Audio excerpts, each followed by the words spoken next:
Hey everybody, and welcome to another Bookshelf Tuesday. Today I'll tell you about my authors starting with D, E and F. So let's get started with D. A few years back I managed to get a hold of a lot of Roald Dahl books. They were on sale and I really like his writing, but for some reason I haven't read all of them yet. But in general they are very funny and they have some witty stuff in them. There's Matilda, James and the Giant Peach, Charlie and the Chocolate Factory, The Witches, The Twits, The Magic Finger, Fantastic Mr. Fox, Revolting Rhymes, and The Enormous Crocodile.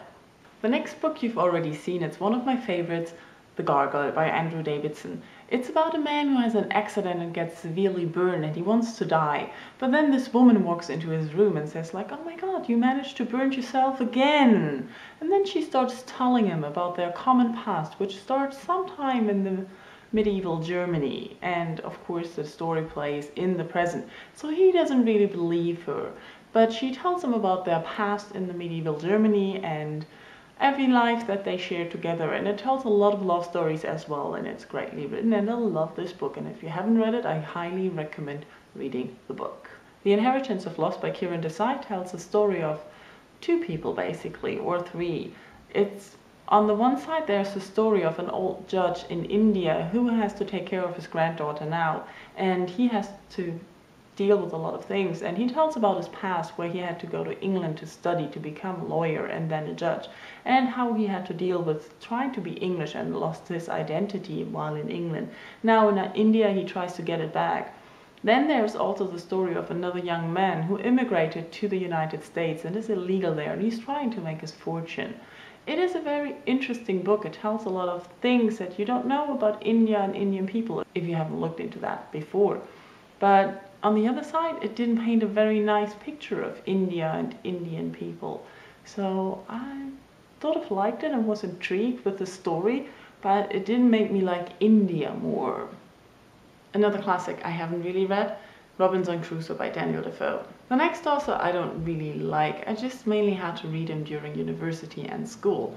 So there's Charles Dickens with The Tale of Two Cities. It's a story of London and Paris and some, well, I don't even remember. I had an exam about it. That is embarrassing. I never read David Copperfield. This was a present. Look how nice it is. With Oliver Twist I was tortured in school. I really didn't like my English teacher back then, and it was mutual. He didn't like me either. And Oliver Twist didn't make me like him more, and I hated reading it, but I was a teenager and still liked Charles Dickens as a teenager, I guess.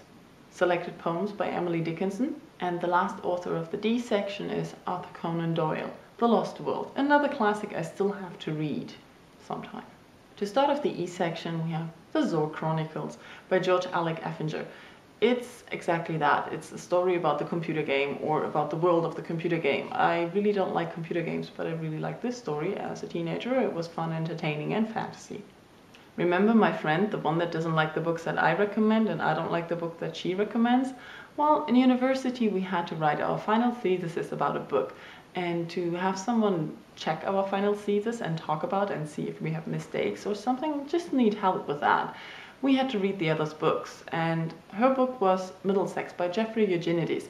This book I really liked. It tells a story about a young girl who finds out that she's actually not a girl, and it tells the story of her family, I think 3 generations back, and how things came to be, and it's very interesting. And there we're at the F section already, just before it, Lost in a Good Book. Now this is a really nice title, and I heard a lot of great things about Jasper Fforde, how funny he is and how great his writing is, but I didn't see it. I started it, I don't even think I got very far, and I gave up because I had the feeling it's not the beginning of the story. So if someone knows where to start and if it's worth reading Jasper Fforde, let me know in comments. The next book is another classic, The Great Gatsby by F. Scott Fitzgerald. Now this book I liked. I really liked the writing, I liked the symbolism, I liked the story. If you want to know more about the symbolism in this book, check the footnotes for the link to John Green talking about The Great Gatsby. And the last book for today is The Demon Blues by Esther Friesner.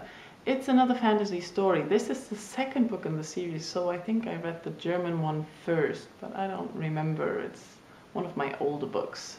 Thanks for watching another Bookshelf Tuesday. And before you go, I recently joined Goodreads, so check footnotes for my information, or whatever you call it. As you can see, I'm still a little bit new and overwhelmed with Goodreads. So if you have advice on what to do and how to use it and how to get the best out of it, let me know in comments. And I'll see you on Friday for another book review. Bye bye. During the colonization. Colonialism? During the colonialism.